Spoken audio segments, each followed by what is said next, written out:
Kia ora listeners, Let's Learn Sumo. I'm Clayton. Welcome to the podcast. Don't forget you can join me on X and Instagram and YouTube where this is restreamed in audio. More to come. You can drop me a message or comment on any of those platforms. If you like my content, you can donate to my Kinboshi fund. Help me pay for a few of the subscriptions. Keep the channel going. The Buy Me a Coffee link is in the comments. Or you can just enjoy the podcast. Trivia for today, probably more of a story though. It's a bit of a moving story involving Arby as he fights in contention for the Yusho. At the funeral of his stable master Shiko Royama, the former wrestler Tereo, who passed away in December 2023, Arby actually placed the certificate from his first ever Yusho victory into the casket. Expressing deep gratitude and respect for his master, Arby said, "I can just win it again." Even though those around him tried to stop him putting it in, because that document is a pretty irreplaceable document, he insisted on placing the certificate inside the coffin as a parting memento to accompany his master. So we know what he's fighting for this Yusho, and we hope he makes it all the way.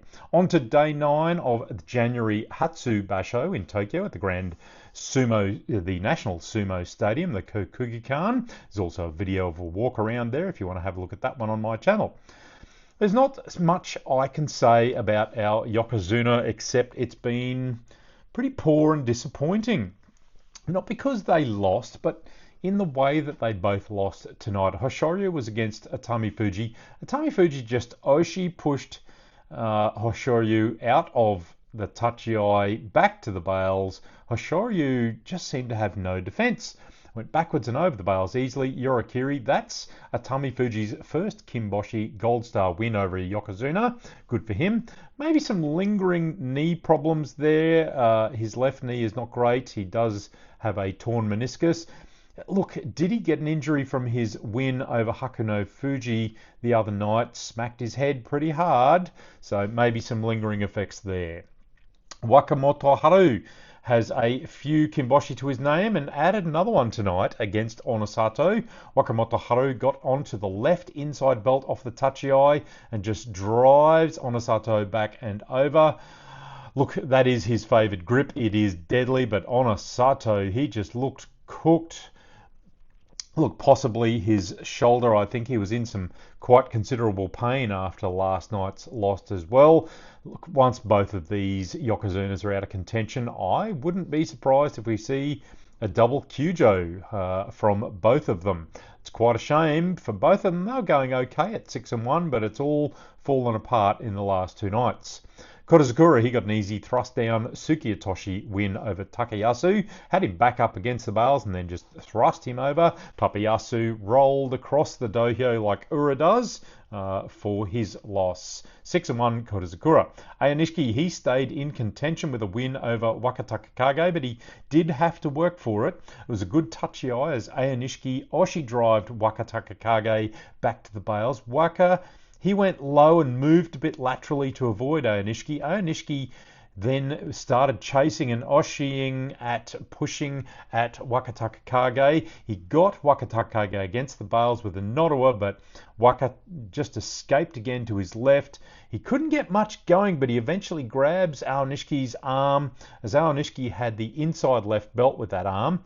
Aonishiki was then trying to go backwards and trying to use that arm as a bit of a Kotenage arm lock, but he tripped over his feet under pressure, goes down backwards onto the dirt. Kirikaeshi twisting backwards knee trip is the call for Aonishiki to move to 7-1. Not sure that he had a lot to do with it, but Wakatakage went down under pressure. 4-5 for Waka. Kirishima, however, he moved into the sole lead at 8-1 with a Sakatotari counter arm pull over Ura.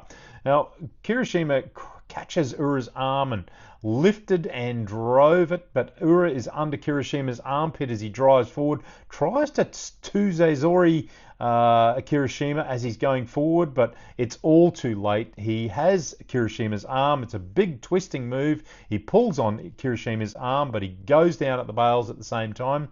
I was wondering what they would call this awkward win over Ura.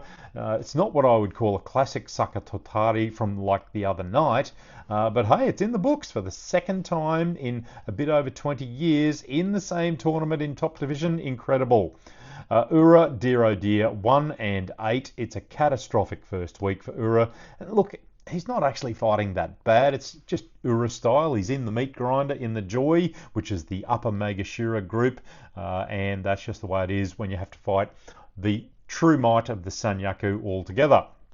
Oho got a good Takikomi win over Ichi Yamamoto. He moves to 4-5. Ichi also having a terrible week, 1-8. Yoshino Fuji got an excellent last-minute Sukiyotoshi thrust-down win on Takanosho at the Bales as he pulled Takanosho past him and thrust him down. 5-4 for Yoshino Fuji. Takanosho, he joins Ura and Ichiya Momoto in the Pig of a Week category at 1-8. Daisho improved his week, returned to his classic thrashing machine style, almost. Got a Tsukidashi thrust-out win over Hakano Fuji to improve his week, 3-6. With a Kinboshi last night for Daisho, 5-4 with a Kinboshi for Hakano Fuji last night. Hirodumi having an improved week, 6-3 after a pretty good Yorikiri on the belt to Kinbozan. He got onto the belt real fast and drove Kinbozan back to the Bales. Well done there. Fujinokawa, he faced Roga to stay in tension, and he delivered a big hanker to the left as Roga flew past and down. 7-2 Fujinokawa. Arby, as we said, he's still in contention, but he stayed on 7 wins with a loss to Kodoshoho. Arby tried a bit of a half hanker, a bit of a slap at the same time. Kodoshoho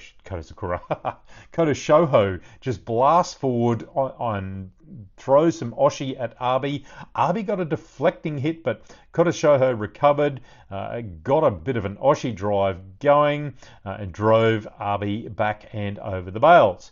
Oshumi, he stayed in the hunt with a win over Asakoryu. Interesting tactic as Oshumi just kind of waited at the touchy eye until Asakoryu hit him.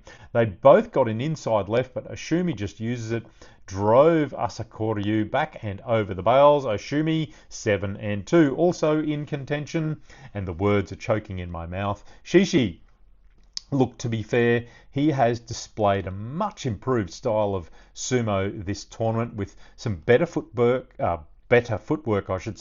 more stable base, executed some really good plans, so good luck to him. He beat Ryuden Oshidashi fairly easily for his 7-2.